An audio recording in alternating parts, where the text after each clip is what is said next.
নমস্কার বন্ধুরা, আপনারা দেখছেন voice of Bankura, presented by S sir physics, Bankura সেরা ফিজিক্স কোচিং সেন্টার। নিউ টাউনে দুর্গাপূজার ইতিহাসের নতুন অধ্যায়ের সূচনা। সোমবার নিউ টাউনে বিশ্বের বৃহত্তম দুর্গাঙ্গনের শিলান্যাস করলেন মুখ্যমন্ত্রী মমতা বন্দ্যোপাধ্যায়। অনুষ্ঠানে বক্তব্য রাখতে গিয়ে মুখ্যমন্ত্রী জানান, ইউনেস্কোর স্বীকৃতি পাওয়ার পর বাংলার সংস্কৃতিকে বিশ্ব দরবারে তুলে ধরতে এই দুর্গাঙ্গন গড়ে তোলার পরিকল্পনা। মুখ্যমন্ত্রী বলেন, দুর্গাঙ্গন হবে এমন একটি জায়গা যেখানে 365 দিন মা দুর্গার পূজা দেখা যাবে। প্রতিদিন হাজার হাজার মানুষ এখানে আসবেন। প্রথমে প্রকল্পের জন্য 12 একর জমি ভাবা হলেও বড় পরিসরের পরিকল্পনা বাস্তবায়নের জন্য জমির পরিমাণ বাড়িয়ে করা হয়েছে 17 একর। নিউ টাউন অ্যাকশন এরিয়াতে 1A-তে অবস্থিত এই দুর্গাঙ্গন বিমানবন্দর রাজারহাট ও নিউ টাউনের কাছাকাছি হওয়ায় যোগাযোগ ব্যবস্থা হবে অত্যন্ত সহজ।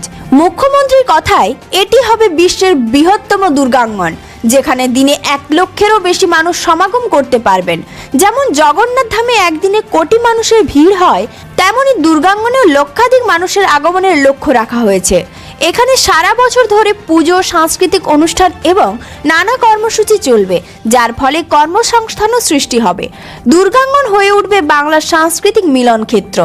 মোট 2 লক্ষ বর্গফুট এলাকা জুড়ে এই প্রকল্প গড়ে উঠবে। মন্দিরের মাঝখানে উঠোনে একসঙ্গে প্রায় 1000 মানুষ বসতে পারবেন, সাথে খোলা চত্বর, চারপাশে সবুজে ঘেরা পরিবেশ এবং 20 ফুট চওড়া প্রদক্ষিণ পথ। তৈরি হবে 1080টি স্তম্ভ, নকশা করা খিলানের সুসজ্জিত পথ এবং 54 মিটার উচ্চতার গর্ভগৃহ। নিয়ম মেনে বসানো হবে 108টি দেবদেবীর মূর্তি ও 64টি সিংহ মূর্তি। মূল মণ্ডপের পাশাপাশি থাকবে সিংহদ্বার, প্রদক্ষিণ পথ, পবিত্র কুণ্ড, শিব, গণেশ, কার্তিক ও লক্ষ্মীর মূর্তি। দর্শনার্থীদের জন্য থাকবে পোশাক বদলানোর ঘর, সাংস্কৃতিক মিউজিয়াম এবং সবুজে ভরা পরিবেশ। পুরো চত্বরে লাগানো হবে 300টিরও বেশি গাছ ও প্রায় 1000 ফুলের গাছ। প্রাকৃতিক আলো ও বাতাসের উপর বিশেষ জোর দেওয়া হয়েছে। মাত্র 20% জায়গায় থাকবে শীততাপ নিয়ন্ত্রিত ব্যবস্থা। মুখ্যমন্ত্রী জানান, মুখ্য সচিবের নেতৃত্বে একটি ট্রাস্ট গঠন করা হয়েছে, যারা দুর্গাঙ্গনের রক্ষণাবেক্ষণের দায়িত্ব নেবে। তিনি আরও বলেন, ইউনাইটেড নেশন জানিয়েছে বাংলায় দ্বিতীয়বার সর্বাধিক পর্যটক এসেছে।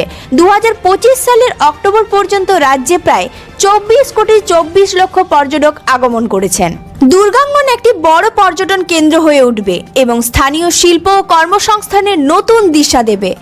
দুর্গাপুজোর সময় বাংলায় যে 70 থেকে 80 হাজার কোটি টাকার ব্যবসা হয়, তাতেও এই প্রকল্প গুরুত্বপূর্ণ ভূমিকা পালন করবে।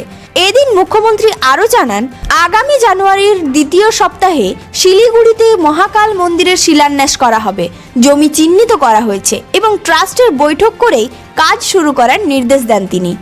দুর্গা অঙ্গন বিশ্বের বৃহত্তম দুর্গা অঙ্গন হিসেবে প্রতিষ্ঠিত হবে। দিনে 1 লক্ষ দর্শনার্থী আসতে পারবেন এখানে। মোট এরিয়া হবে 2 লক্ষ বর্গফিট। এত বড় করে এটা করা হয়েছে যে মন্দিরের মাঝখানে উঠোনেই প্রায় 1000 লোক একসাথে বসে থাকতে পারবে। 1008টি স্তম্ভ তৈরি করা হচ্ছে। জানুয়ারি মাসের 2nd উইক মহাকাল মন্দিরের শিলান্যাস হবে।